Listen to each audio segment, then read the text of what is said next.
Hello guys, നമുക്കൊരു ദോശ ചുട്ടുകൊണ്ട് തന്നെ ഇന്നങ്ങ് തുടങ്ങിയേക്കാം കേട്ടോ. എൻ്റെ വീട്ടിലെ ദേശീയ ഭക്ഷണം ഏതാണെന്ന് ചോദിച്ചാൽ ദോശ ഇഡലിയാണെന്ന് ഞാൻ പറയത്തുള്ളൂ. മിക്കപ്പോഴും എൻ്റെ വീട്ടിൽ ഇതൊക്കെ തന്നെ ആയിരിക്കും കേട്ടോ. അങ്ങനെ എനിക്ക് പ്രത്യേകിച്ച് രാവിലെ പണിയൊന്നും കാണത്തില്ല.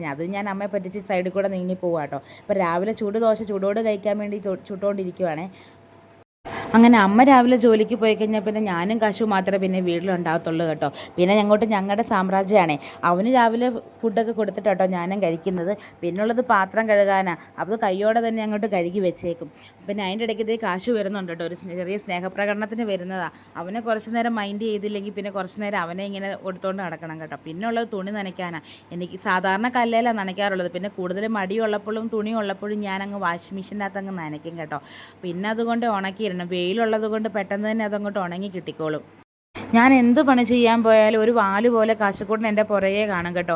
അവനെക്കൊണ്ട് പറ്റുന്ന പോലത്തെ ഹെൽപ്പൊക്കെ എനിക്ക് ചെയ്തു തരാറുണ്ട്. ഈ പാത്രം എടുത്ത് തരിക, ഇങ്ങനെ തുണി എടുത്ത് തരിക, അങ്ങനെയൊക്കെ. അല്ല വലിയ വലിയ പണികളൊന്നും അല്ല കേട്ടോ. പിന്നെ കൂടുതൽ ചെയ്യിപ്പിച്ചാൽ 8ൻ്റെ പണിയായിരിക്കും തിരിച്ചു തരുന്നത്. അതുകൊണ്ട് ഞാൻ ഇപ്പോൾ ചെയ്യിക്കാറ്. ഇനി വലുതാകുമ്പോൾ എങ്ങനെ ആവുമെന്ന് പറയാൻ പറ്റത്തില്ല.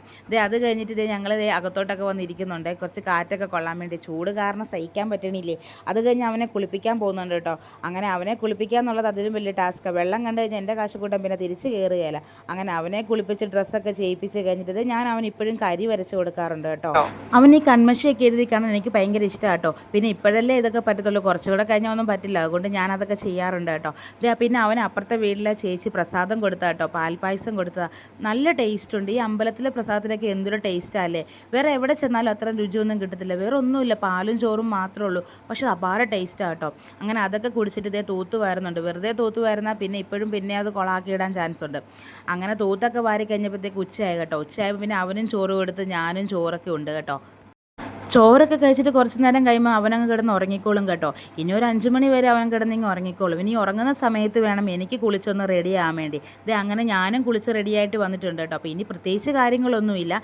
ഇനി ഒന്ന് റെഡിയായിട്ട് റെഡിയാകുന്ന കാണുമ്പോൾ നിങ്ങൾ വിചാരിക്കുന്നുണ്ടായിരിക്കും ഞാൻ എങ്ങോട്ടെങ്കിലും പോകാൻ വേണ്ടിയായിരിക്കുന്നു. അല്ല കേട്ടോ, അവൻ്റെ കൂടെ കിടന്ന് ഉറങ്ങാൻ വേണ്ടി. ഇനി ഞാനും അവനൊരു 5 മണി വരെ അങ്ങ് സുഖമായിട്ട് കിടന്ന് ഉറങ്ങിക്കോളും. അപ്പോൾ ഇന്നത്തെ വീഡിയോ ഇത്രയേ ഉള്ളൂ. എല്ലാവർക്കും ഇഷ്ടമായെന്ന് കരുതുന്നു. അപ്പോൾ നമ്മുടെ ചാനൽ ഒന്ന് സബ്സ്ക്രൈബ് ചെയ്തേക്കണേ. അപ്പോൾ നമുക്ക് വേറൊരു വീഡിയോ ആയിട്ട് ഇനിയും കാണാം.